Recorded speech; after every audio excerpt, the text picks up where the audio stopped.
विगत कुछ वर्षों से गुरुदेव की चरण सन्निधि में यह दिवस मनाने का सुअवसर प्राप्त हो रहा था, या मंडी वामोरा की पावन धरा पर मनाने का यह अवसर प्राप्त हुआ है।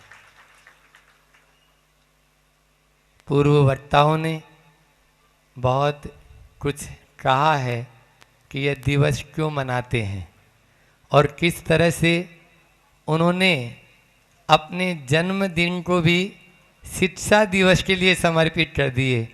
आज ऐसे डॉक्टर राधाकृष्ण सर्वपल्ली जी, जो प्रथम उपराष्ट्रपति थे और बाद में द्वितीय राष्ट्रपति बने, लेकिन अद्वितीय राष्ट्रपति थे।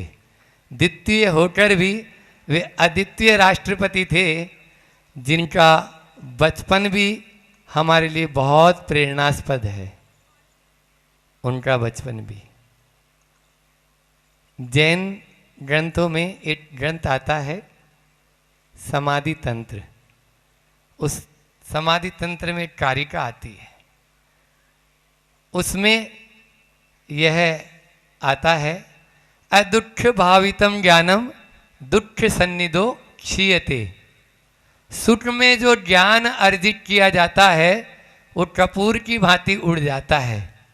इसलिए आप यदि शिक्षा प्राप्त कर रहे हैं तो सुविधा भोगी न बने।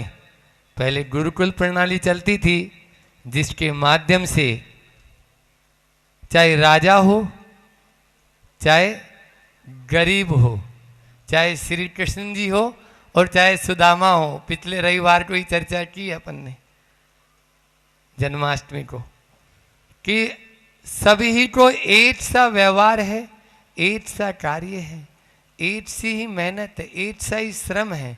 सब एक सा करेंगे तब ही वो ज्ञान द्वारिकाधीश बना सकता है।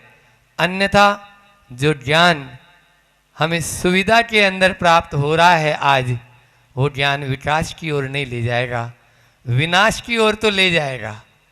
आज यही हो रहा है। कुमार के पास बैठी हुई कुमार, ये उदाहरण मैंने पहले सुनाया है, लेकिन अच्छी चीज बार बार सुने। और नए लोग होते तो वैसे भी सुनना ही चाहिए। अपन कोई अकलंक निकलंक तो है नहीं कि एक पाठी और दो पाठी हैं, एक बार में ही बात याद हो जाए। इसलिए हमारे गुरुजी कहते हैं बहुत नहीं, बहुत बार पढ़ो। एक ही चीज को बार बार पढ़ो तो वो आपकी स्थिरता होगी और आपके भीतर में वो जम जाएगी। आपको वो शिक्षा हमेशा याद रहेगी।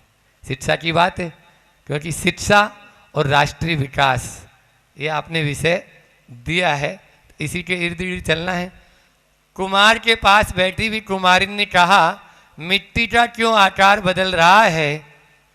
कुमार ने कहा यूं ही मेरा विचार बदल रहा है। कुमारी ने कहा मिट्टी का आकार क्यों बदल रहा है? कुमार ने कहा यूं ही मेरा विचार बदल रहा है। तपाट से माटी ने कहा आपका विचार क्या बदल रहा है? मेरा तो संसार बदल रहा है।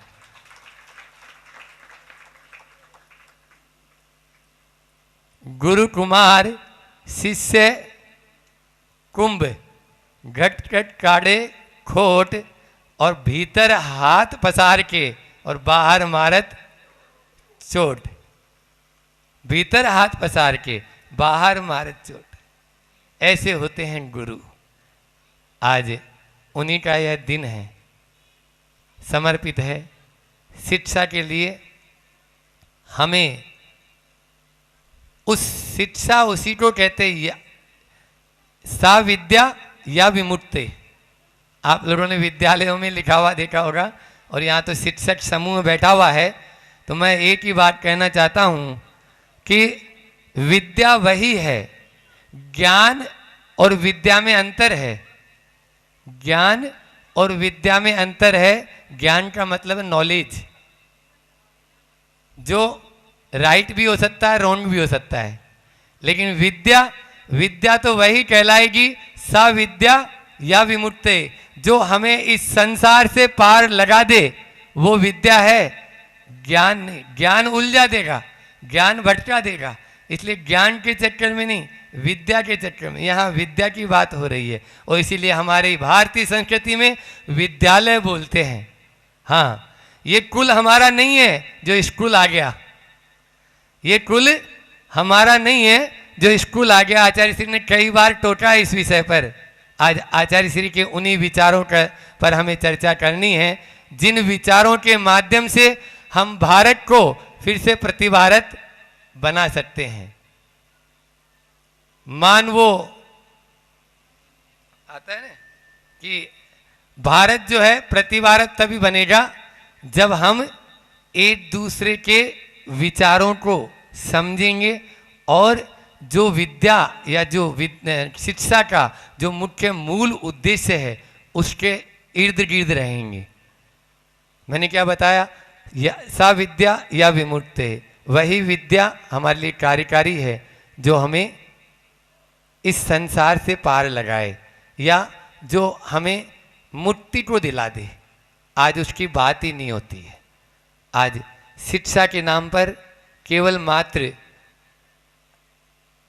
अर्थ की ओर दृष्टि हो गई। आप पढ़ क्यों रहे हो, किसी से भी पूछो तो बस मुझे नौकरी करना है, मतलब नौकर बनना है। एक बात और बता दूं, आचार्य श्री जी बार बार कहते हैं, और कहते ही नहीं, ये फैक्ट है कि आज आपके समाचार पत्रों में बैठे हैं मुकेश जी, समाचार पत्रों में आता रहता है कि फलानी वैकेंसी निकली है, उसके लिए इतने लोगों ने आवेदन किया।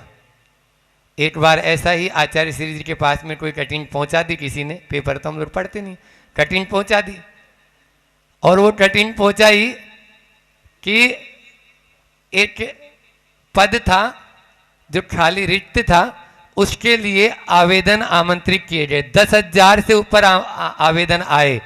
और पद का था पता है? पहले ये बताता हूं कि उस पद में आवेदन कौन कौन ने किया। एमटेक, एमकॉम, पीएचडी भी कुछ थे उसमें, और बाकी ग्रेजुएशन और पोस्ट ग्रेजुएशन तो वाले स्नातक और स्नातकोत्तर थे ही। आवेदन था केवल मात्र 10वीं पास वालों के लिए भी था। 10वीं पास से वो भी आवेदन कर सकते हैं। आवेदन क्या था? स्वीपर का। आवेदन क्या था? स्वीपर का। ये स्थिति हो रही है, ये स्थिति हो रही है, तो कैसे भारत का विकास हो गया, कैसे राष्ट्रीय विकास की बात कर सकते हैं? क्या शिक्षा हमारी इसी काम की है? क्या यही शिक्षा हमें मिल रही है? लेकिन आज जो भी व्यक्ति पढ़ रहा है उसके मन में केवल इतना ही भाव है कि पढ़ लिख के बस मुझे नौकरी मिल जाए। वो सेठ नहीं बनना चाहता है, वो नौकर बनना चाहता है। कहाँ पर हमारी भारतीय संस्कृति में सेठ बनने की बात होती है और कहाँ हम दूसरों की नौकरी। पहले एक कंपनी आई थी भारत में तो उसका विरोध पूरे भारतवर्ष ने किया था। आज 500 से ऊपर मल्टीनेशनल कंपनी आ गए, उसमें अपन स्वयं उसमें काम कर रहे हैं, पूरा पैसा विदेश जा रहा है। बोलो कैसे होगा राष्ट्रीय विकास? हम किस राष्ट्रीय विकास की बात करें? इसलिए पहले कारण देख लें कि कारण क्या है। कारण बताने के पहले मैं आपको बताऊं, समय सार में एक उदाहरण आता है। हम अपने आप को भूल चुके हैं, हम अपने आप को भूल चुके हैं। एक बार ऐसा हुआ कि सियार की टोली में एक शेर का बच्चा पालित हुआ। सियारों की टोली थी, शेर का बच्चा उसमें बचपन से ही उनके साथ खेलने लगा, बड़े होने लगा। एक दिन एक गब्बर शेर उस जंगल में आया, सारे सियार भागने लगे। वो जो शेर का बच्चा था ना, वो भी जाने लगा, वो भी भागने लगा।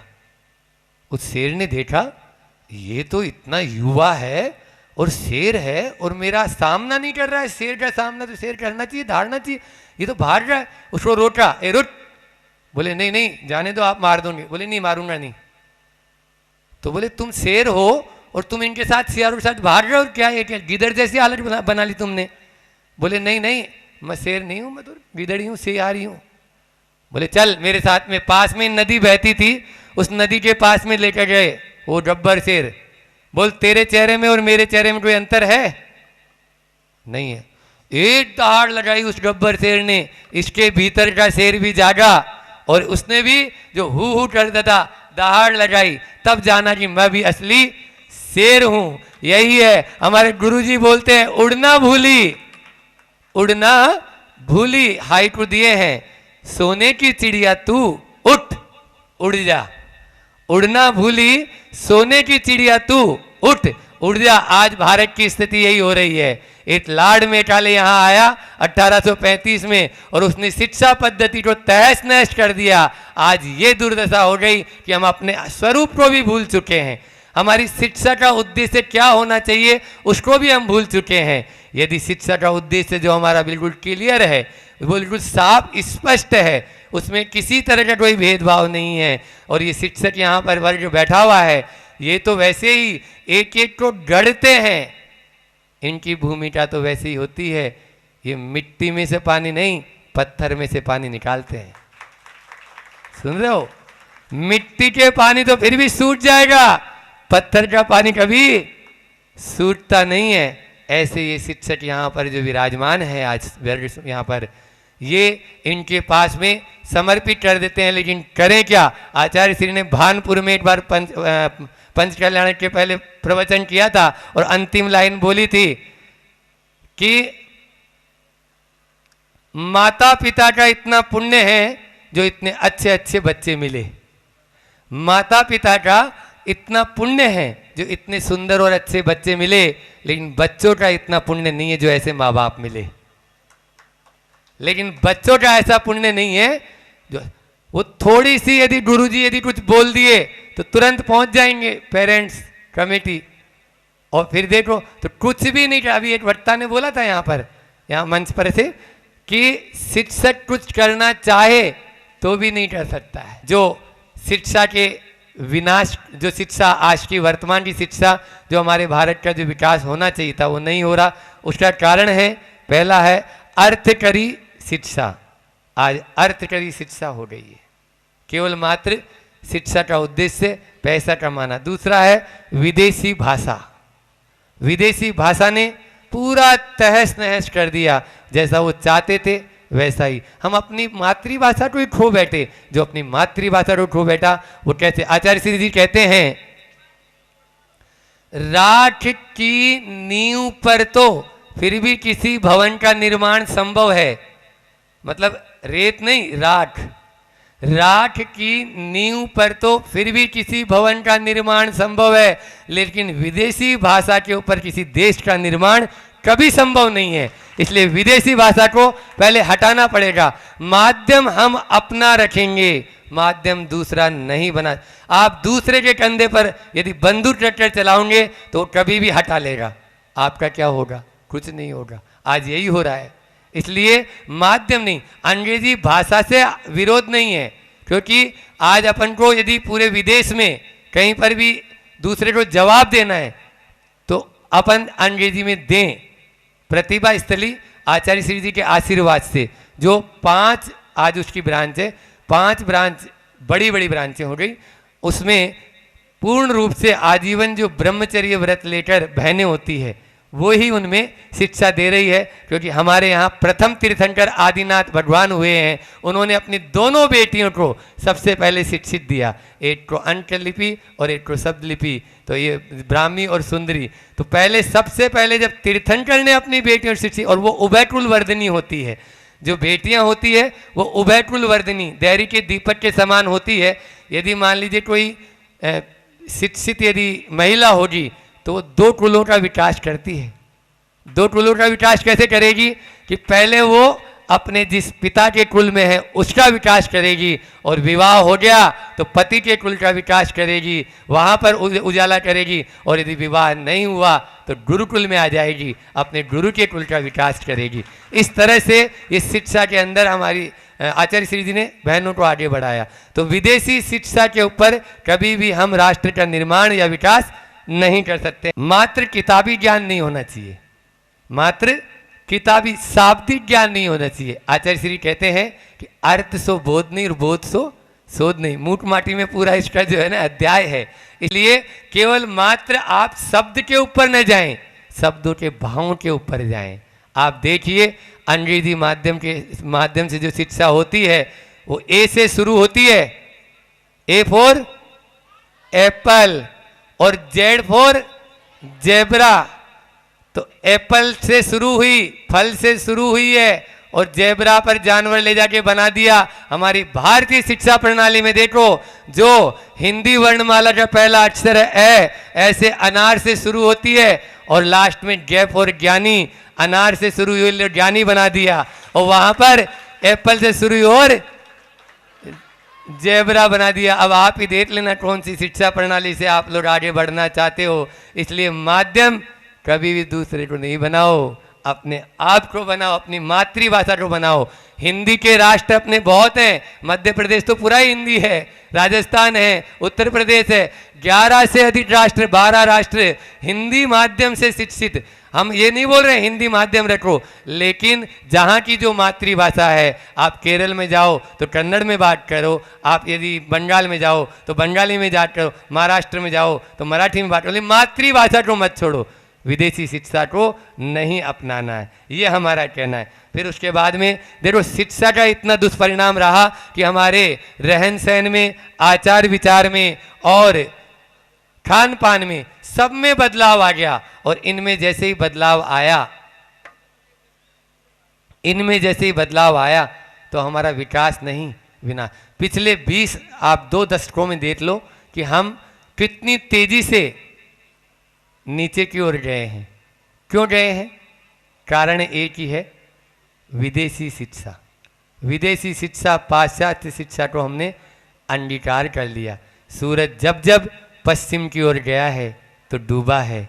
आप पूरब वाले हो, पूरब की बात करो। हमारे यहाँ उगते हुए सूरज को प्रणाम करते हैं, ढलते हुए सूरज को नहीं। और पश्चिम सभ्यता को यदि आप अपनाएंगे तो डूबेंगे ही। इसलिए पश्चिमी शिक्षा और पश्चिमी सभ्यता दोनों ही विनाश के कारण हैं, विकास के कारण नहीं है। मैं बोल रहा था कि रहन सहन और खान पान और इसमें कितना अंतर, आचार विचार में कितना अंतर आ चुका है। पहले पैसा नहीं होता था, कम कमाते थे, लेकिन तन पर पूरे कपड़े होते थे। आज पैसा खूब कमाते हैं, लेकिन वस्त्र आधे होते जा रहे हैं। क्या यही शिक्षा है? क्या यही संस्कृति है जो हमारे संस्कारों को तिलांजलि दे दे? उसको मैं शिक्षा नहीं कह पाऊंगा, आप भी नहीं कह पाएंगे, मैं क्या। इसलिए जो हमारे संस्कारों को जीवित रखे, जो हमारे संस्कारों को मजबूत रखे, वही शिक्षा है, अन्यथा वह शिक्षा नहीं है। आचार्य श्री जी ने जो प्रतिभा स्थली स्थापना किया, जो राष्ट्रीय विकास चाहते हैं, तो 7 बातों का अपन को ध्यान देना है कि स्वस्थ मन हो, स्वस्थ वचन हो, स्वस्थ तन हो, स्वस्थ धन हो, स्वस्थ वन हो, स्वस्थ वतन हो। ये 6 होंगे स्वस्थ, तो स्वस्थ चेतन तो अवश्य होगा ही होगा। इसलिए 7 ये स्वस्थ, यदि हम राष्ट्रीय विकास की ओर जाना चाहते हैं तो इन 7 को स्वस्थ कर दो। इन 7 को स्वस्थ कर दोगे तो निश्चित रूप से आगे बढ़ जाएंगे। एक बात और बता दूं, भारत को भारत बोलना है। भारत का जो दूसरा नाम है वो भी हमारा नाम नहीं है। मैं अपने मुख से तो कभी बोलता ही नहीं हूं, बोलना ही नहीं है, क्योंकि वो मेरी माँ को गाली देना है, वो मेरी माँ को गाली देना है, जो इंग्लिश वाला शब्द है। इसलिए आप अपनी माँ को गाली मत दो, भारत मेरी माता है। यदि इसलिए आप भारत बोलो ना, भारत को इतना अच्छा नाम दिया है। और भारत को यदि भारत बनाना चाहते हो तो 5 भय को बदल दो, 5 भय को बदल दो। आपको बदलना होगा सबसे पहले भाषा, आपको बदलना होगा दूसरे नंबर पे भोजन, आपको बदलने होंगे वस्त्र यानी भूसा, आपको बदलने होगी भेषज, और आपको बदलने होगा भजन। आप ये 5 बदलेंगे। आज अंग्रेजी सब चीज़ें हो चुकी है, तो सारी अंग्रेजियत हमारे बीच में आ चुकी है। यदि इन 5 भय को बदल, आचार्य श्री ने 5 प्रोजेक्ट दिए, आप चिंता नहीं करो, हमारे गुरुदेव ने आपके लिए सब कुछ दिया है। भाषा बदलने के लिए प्रतिभा स्थली जैसी संस्था को खोल दिया, भोजन बदलने के लिए शांति धारा जैसा प्रोजेक्ट, पूरी मैत्री जैसे प्रोजेक्ट दे दिए, और भूसा यानी वस्त्र बदलने के लिए हथकरघा केंद्रों की स्थापना। आज सैकड़ों हथकरघा केंद्र स्थापित हैं। यहाँ जो बच्चे और ये माताएं पहनी भी हथकरघा के वस्त्र पहने हुए हैं। और भेषज बदलने के लिए पूर्ण आयु भाग्योदय जैसे अस्पताल खोल दिए हैं, जिससे औषधि बदल जाए कि एलोपैथी से के ऊपर डिपेंड ना हो। और भजन बदलने के लिए हम जैसे गुरुओं को तैयार कर दिया है आपके बीच में। ऐसे 5 भय बदलोगे तो जरूर भारत बदलेगा। इतना ही रखता हूँ। बोलिए अहिंसा परमो धर्म की। इस दुनिया में श्रेष्ठ की श्रेणी में आए ऐसी वस्तुएं जितनी हैं, उसकी अपेक्षा शुभ की श्रेणी में आए ऐसी वस्तुएं बहुत कम हैं।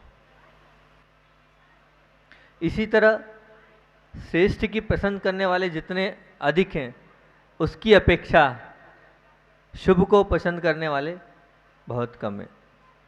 जब ये वास्तविकता है, चाहे यहाँ बैठे शिक्षक लोग हैं, यहाँ बैठे माता पिता हैं, और भी अन्य विशेष लोग यहाँ बैठे हैं, उनके मन में भी श्रेष्ठ की बजाय शुभ को प्रधानता उन्हें देना चाहिए। लेकिन नहीं, जब 2 चीज़ होती है, एक है श्रेष्ठ और एक है शुभ, तो सभी लोग, चाहे शिक्षक हो, चाहे माता पिता हो, चाहे कोई भी समझदार वर्ग हो, तो वो श्रेष्ठ को ज़्यादा महत्व देता है, शुभ को महत्व नहीं देता है। उसे श्रेष्ठ ही सब कुछ लगता है। जब मात्र श्रेष्ठ की बात हो तो हम मना नहीं करेंगे, आप श्रेष्ठ को चुन लो।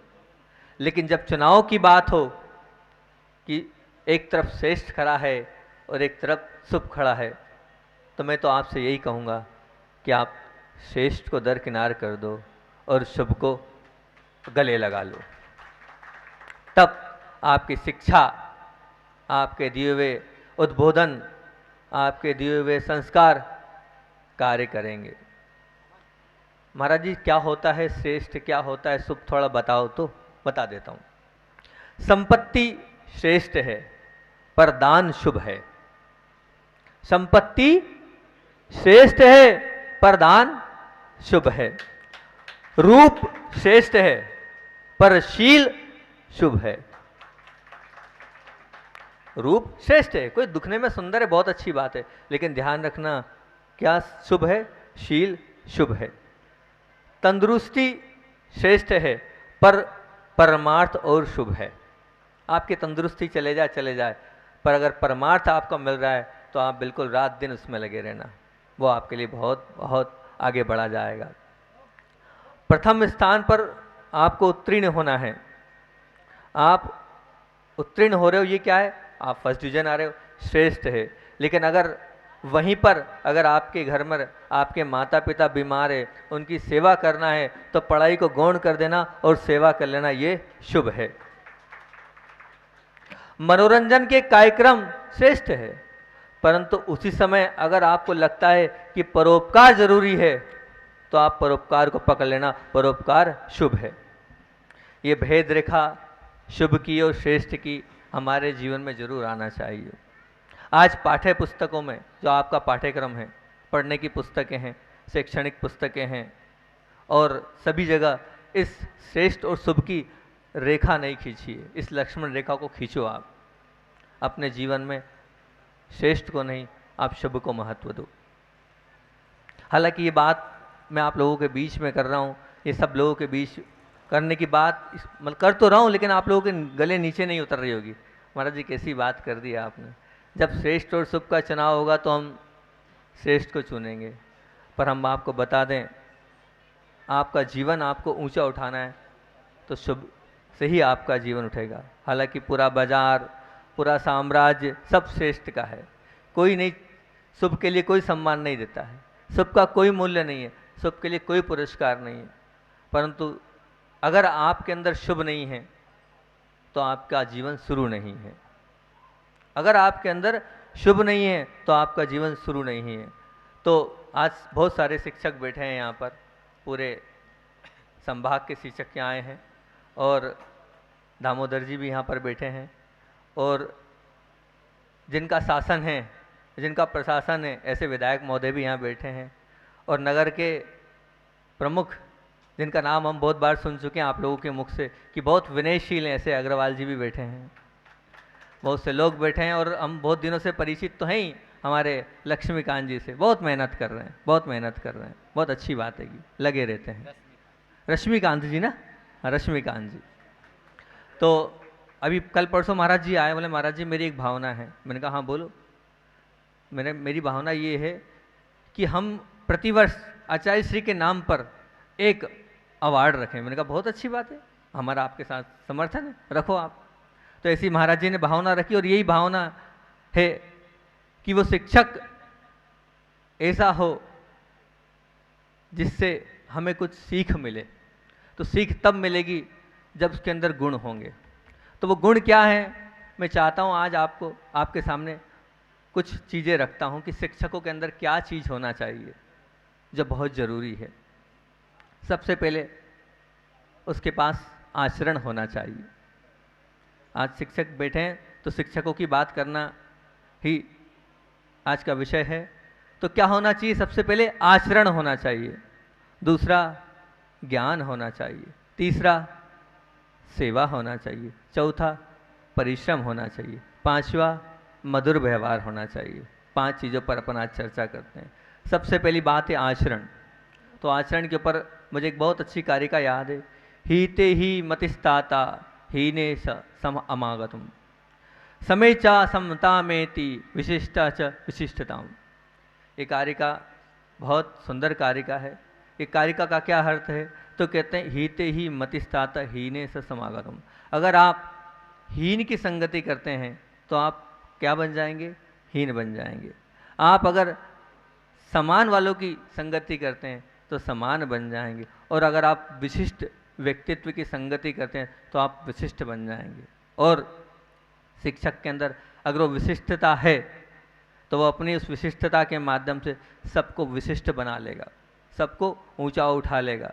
तो शिक्षक का आचरण अपने आप में विशिष्ट होना चाहिए, तब तो वो सबको विशिष्टता दे पाएगा। आज पूरे चाहे जहाँ चले जाएं, जिस स्कूल में चले जाएं, नशा है, गाली है, अनेक प्रकार के व्याभिचार हैं, ये सब पूरे और फैल रहे हैं। तो उसमें किसी का दोष नहीं, आप अन्यथा मत लेना, उसमें शिक्षक का दोष है। किसका दोष है, शिक्षक का। इस बात को लेके बहुत अच्छी चीज़ याद आ गई मेरे को, मैं वो रखता हूँ कि शिक्षक का कैसे दोष है। शिक्षक क्या है, एक आइडियल पर्सन है। शिक्षक क्या है, एक आदर्श है। शिक्षक क्या है, एक आदर्श है। हम आज यहाँ बैठे हैं, हमारे आदर्श कौन है, आचार्य भगवंत विद्यासागर जी महामुनि राज। उन्हीं की एक आदर्श की बात आपके सामने रखता हूँ, बहुत अच्छी बात हैगी। बहुत पहले की घटना है, जब गुरुदेव बुंदेलखंड की ओर आ रहे थे, तब की घटना आपके बीच में रख रहा हूँ। जब गुरुदेव बुंदेलखंड की ओर आ रहे थे तो आपके जैसे एक विद्वान थे, जगमोहन लाल जी शास्त्री, कटनी के थे वो, विद्वान थे वो, बड़े पंडित जी के नाम से उनको जाना जाता है। जो लोग पुराने होंगे वो जानते होंगे कौन बड़े पंडित जी। तो विद्वान वो थे, और जब आचार्य श्री आ रहे हैं, सुना है कि युवा है, वो सुंदर हैं, ऐसे आचार्य बुंदेलखंड की ओर आ रहे हैं और वो ज्ञानी हैं, तो वो पहुँचे। ज्ञानी से मिलने के लिए इच्छुक होता ही है, तो पहुँच गए वो आचार्य श्री के पास। वो सुबह से शाम तक रहे, 4-5 दिन उनके साथ पद विहार किया।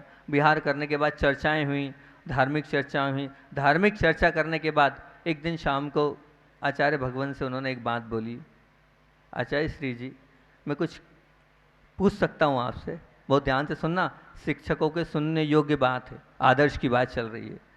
तो उन्होंने कहा हाँ बोलो पंडित जी साहब क्या बोलना चाहते हो। हालांकि आचार्य श्री के सामने अच्छों की हिम्मत नहीं होती बोलने की, परंतु वो तो थे इतने विद्वत पुरुष की, उनने कहा। तो उन्होंने कहा आचार्य श्री मुझे एक बात समझ में नहीं आती है कि आप प्रतिदिन बिहार करते करते राजस्थान से बुंदेलखंड की ओर आ रहे हैं, गर्मी का समय है, 35, 40, 45, 50 किलोमीटर तक प्रतिदिन पद विहार कर रहे हैं।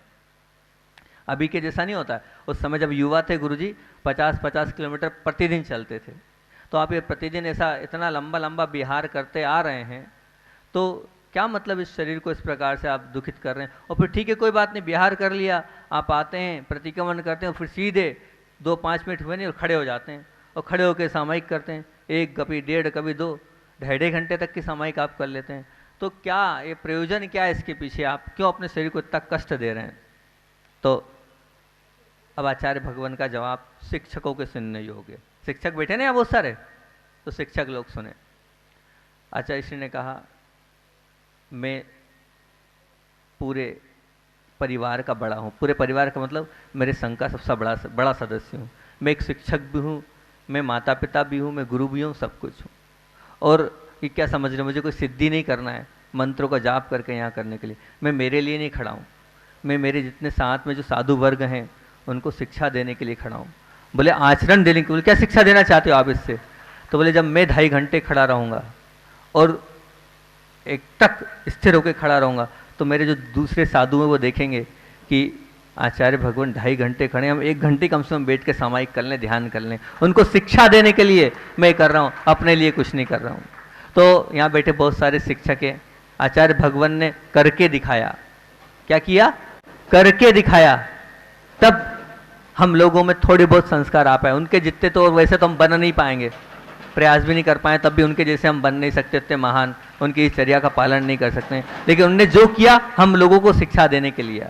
आचार्य श्री बार बार कहते हैं कि वचनों से नहीं आचरण से आप शिक्षा दो, वचनों से नहीं आचरण से शिक्षा दो। आज शिक्षक वर्ग खुद स्वयं व्यसनों से ग्रसित है। आज शिक्षक स्वयं तंबाकू, बीड़ी, सिगरेट पी रहा है। आज शिक्षक स्वयं ड्रिंक कर रहे हैं। आज शिक्षक स्वयं व्यभिचार की ओर जा रहे हैं।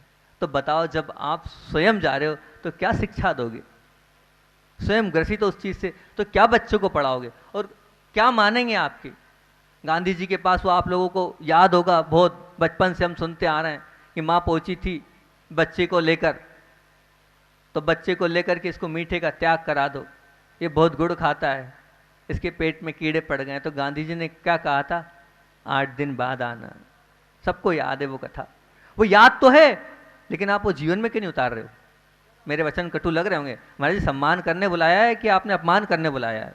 नहीं, सम्मान ही कर रहा हूं मैं, अपमान नहीं कर रहा हूं, लेकिन वास्तविकता से आपको अभिभूत कर रहा हूं कि गांधी जी ने 8 दिन बाद बुलाया था उस माँ और बालक को, और 8 दिन बाद सिर्फ बालक से इतनी बात कही थी, बेटा आज के बाद गुड़ मत खाना, शक्कर मत खाना। माँ हैरान थी, क्या हुआ? 8 दिन पहले इतनी बात बोल देते। बोले जब मैं खुद खाता था, खुद स्वयं मीठे को शौकीन था, पहले मैंने 8 दिन त्याग किया, मैं खुद त्यागी बना, उसके बाद त्याग का उपदेश दिया मैंने, उसके बाद त्याग का उपदेश दिया मैंने। तो आप लोग स्वयं तो पहले अपने आचरण में अच्छी चीजें लाएं, तब तो उसका उपदेश आप दे पाएंगे। अन्यथा क्या मतलब? आज हम कोई बात बोलेंगे कि हाँ ये छोड़ो, जब हमारा खुद का छोटा होगा तब तो आप वो बात मानोगे, नहीं तो क्या? समता, सरलता, सहजता की परिभाषा हम खूब समझाएं और स्वयं के अंदर नहीं हो तो क्या मतलब? स्वयं हम ग्रसित हैं पापों से और उसके बाद कहें कि ये पाप नहीं करो, नहीं भैया, कोई नहीं मानेगा, कोई भी नहीं मानने वाला है। तो अपने जीवन में पहले स्वयं के अंदर वैसा आचरण हो, उस आचरण से ही आप महान बन सकते हो। और एक बहुत अच्छी बात हुई, आचरण तुम्हारा शुद्ध नहीं, आचरण तुम्हारा शुद्ध नहीं, कल्याण तुम्हारा कैसे हो? विषय वश भक्ष अभक्ष भरते, विषय वश भक्ष अभक्ष बके, ही ज्ञान उजाला कैसे हो? तुम्हारे अंदर उजाला कैसे होगा? तुम स्वयं तुम्हारा आचरण शुद्ध नहीं है तो कल्याण तुम्हारा कैसे होगा? तुम्हारे अंदर विषयों के प्रति और ये भक्ष अभक्ष के प्रति विवेक नहीं है तो तुम क्या कल्याण करोगे स्वयं का और क्या कल्याण करोगे दूसरे का? तो शिक्षकों से यही निवेदन है। आदेश तो हम देते नहीं हैं क्योंकि आदेश शत्रुवत कहा है, हम निवेदन ही कर सकते हैं कि आपको सबको अच्छा बनाना है तो पहले स्वयं अच्छे बनो। आप स्वयं अच्छे बनोगे तो आपको सब आपको अपने आप अच्छे हो जाएंगे। संगति का बहुत बड़ा प्रभाव पड़ता है। संगति ऐसी चीज़ है कि अच्छे अच्छे को बदल देती है। आपकी संगति अच्छी मिले ये भावना है। दूसरी बात रखी मैंने ज्ञान की, तो बहुत अच्छी बात ज्ञान के लिए कही है। ज्ञान समान न आन जगत में, ज्ञान समान न आन जगत में, सुख को कारण, 6 डालाकार की का बात है ये। यह परमात्म जन्म जरा मृत्यु रोग निवारक। ये जो है ज्ञान क्या है, ये सबको नाश करने वाला है। पर वो ज्ञान कैसा होना चाहिए? वो ज्ञान स्वहितकारी और स्व और आत्महितकारी तो साथ में परहितकारी भी होना चाहिए। एक बहन थी कोतमा, कोतमा करके गांव है, ब्रह्मचारिणी दीदी ने ये घटना सुनाई। ब्रह्मचारिणी आजीवन व्रत है। यहाँ की भी दो दो बहनें हैं, सेवा कर रही हैं प्रतिभा स्थली में आचार्य श्री के वहाँ, और बच्चों को पढ़ा रही है। ऐसे ही एक बहन कोतमा की है, आजीवन ब्रह्मचर्य। आप सुनना, आपको बड़ा हैरान होगा उस घटना को सुनने के बाद। मेरे तो बिल्कुल अंदर से बिल्कुल काँप गया कि क्या हो रहा है। स्कूल की चर्चा है कि 12-13 साल के दो बच्चे हैंगे, 13 साल का लड़का है, 12 साल की लड़की है, दोनों की आपस में मित्रता हुई। मित्रता बढ़ी। अब आजकल तो लड़के लड़की एक साथ पढ़ते हैं, अब वो वाला तो रहा नहीं सिस्टम कि बालिकाओं का अलग और बालकों का अलग। और वैसे भी आप चाहते भी नहीं है, कल आप खुद की मानसिकता ये नहीं है कि हम ऐसे स्कूलों में पढ़ाएं। आप खुद चाहते कि ऐसे स्कूलों में बच्चे पढ़ें और वहाँ बिगड़ें, असंस्कारित हों, संस्कार का नाम नहीं वहाँ पर पढ़ा रहे हैं आप ऐसे इंग्लिश स्कूलों में अपने बच्चों को। वहीं एक स्कूल की चर्चा है कि ब्रह्मचारिणी ने मुझे सुनाई, सत्य घटना है, 2 साल पुरानी घटना है ये।